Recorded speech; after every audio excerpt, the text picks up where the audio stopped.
La transición es el periodo histórico por el que España pasó de la dictadura franquista a la democracia que conocemos hoy. Con sus luces y también con sus sombras, lo cierto es que desde entonces nuestro país ha disfrutado de uno de los periodos más prósperos de su historia. El inicio de la transición. La transición empieza con el final del franquismo, es decir, con la muerte de Franco. Españoles, Franco ha muerto. El 20 de noviembre de 1975, el dictador fallecía después de casi 40 años como jefe del Estado en España. A la muerte de Franco, todo cambió. El panorama político se dividió rápidamente en tres grandes bandos. En primer lugar, el búnker. Estos eran los inmovilistas, los más fieles al régimen, los que querían que todo siguiera igual, es decir, un franquismo sin Franco. Después estaban los reformistas. Eran políticos que habían participado del régimen, pero que se daban cuenta de que algo tenía que cambiar. Y por último, la oposición. Quienes habían liderado la lucha contra el franquismo eran sobre todo los comunistas, a los que se les sumó el PSOE. Los hombres clave de la transición. Aquí aparece la figura clave en toda esta historia, el rey Juan Carlos. Desde la emoción en el recuerdo a Franco, ¡viva el rey! ¡Viva! ¡Viva España! ¡Viva! Franco le designó su sucesor como jefe del Estado y por ello el monarca tenía la capacidad de marcar el rumbo político de España. Pero no iba a estar solo, tenía que elegir a un nuevo presidente del gobierno. El elegido, Adolfo Suárez. La meta última es muy concreta, que los gobiernos del futuro sean el resultado de la libre voluntad de la mayoría de los españoles. A estos dos protagonistas del cambio, el rey y Adolfo Suárez, se les sumó un tercero. ¿Os suena el nombre de Torcuato Fernández Miranda? Pues es uno de los tipos más importantes en toda esta historia. Torcuato había sido preceptor del rey en su juventud y ambos decidieron apostar por Suárez como presidente del gobierno. Además, Torcuato fue algo así como el guionista de la transición. Él fue llevando todo el proceso según el principio de la ley a la ley. Es decir, que el cambio no debía hacerse de una forma rupturista, sino desde las leyes franquistas a unas nuevas leyes democráticas. El proyecto de ley ha sido aprobado. Se levanta la sesión.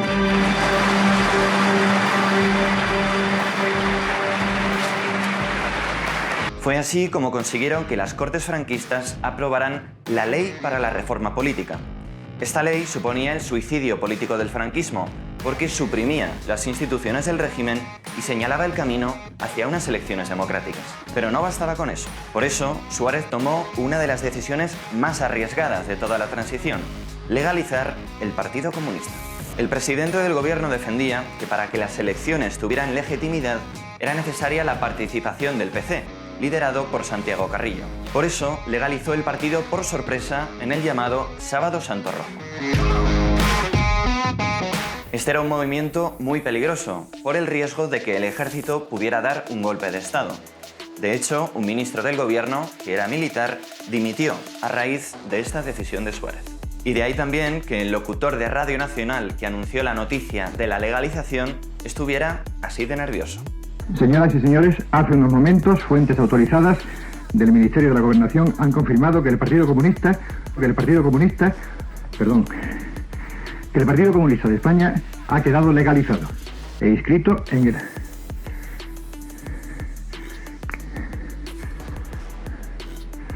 Repetimos la noticia, ¿eh?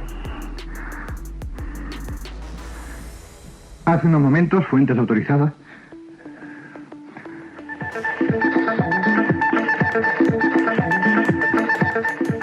repetimos, pues, que el Partido Comunista de España ha sido legalizado por el gobierno español.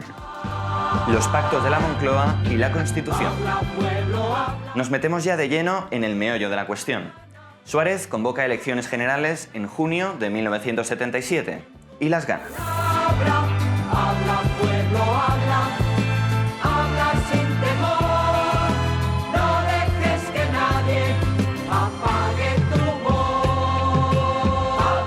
A partir de ahí, Suárez impulsó los llamados Pactos de la Moncloa, una serie de acuerdos que firmaron todas las fuerzas políticas para sentar las bases de lo que sería la España posfranquista.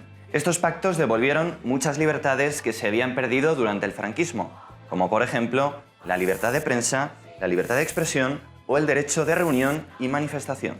Un año después de la firma de los pactos de la Moncloa, llegó el máximo legado de la transición, la Constitución de 1978. Puedo prometer y prometo intentar elaborar una Constitución en colaboración con todos los grupos representados en las Cortes, cualquiera que sea su número de escaños. Se trató de un texto que, a diferencia de otras constituciones en la historia de España, no se hizo por los políticos de un signo en contra de los del signo contrario, sino que se hizo entre todos. La Carta Magna, además, fue apoyada en referéndum por casi el 92% de los españoles, siendo Cataluña, por cierto, una de las comunidades que más respaldó el texto. Cuando faltaban escasos minutos para el mediodía, el rey don Juan Carlos I sancionó la Constitución. Un camino duro. Pero no todo fue fácil, todo lo contrario. Aparte de una profunda crisis económica, España se enfrentaba en esos años a dos grandes problemas. Por una parte estaba el terrorismo de ETA, que puso en peligro la buena marcha del proceso democrático. De hecho, los años más sangrientos de la banda terrorista son 1979 y 1980, en plena transición.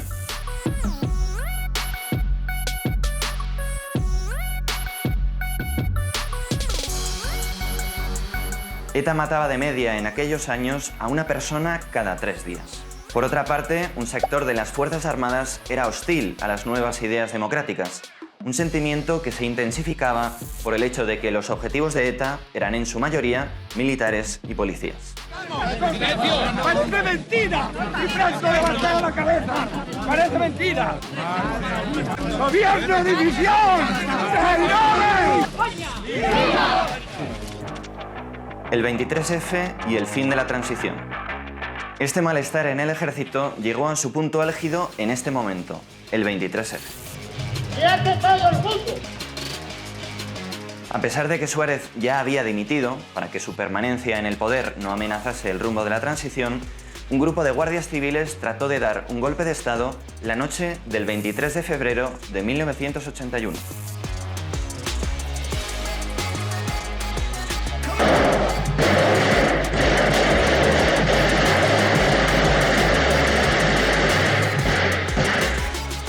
Pese a la espectacularidad de las imágenes y para no alargarnos, porque esto da para otro vídeo, basta con decir que el intento fracasó. El fin de la transición llegó cuando el PSOE ganó las elecciones en 1982 y se culminó la alternancia en el poder entre la derecha y la izquierda.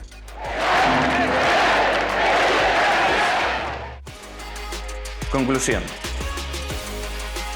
Al margen de los fallos que desde luego tuvo la transición, es indudable que en aquellos años los españoles consiguieron ponerse de acuerdo, una enseñanza que seguramente podrían aplicarse los políticos de hoy.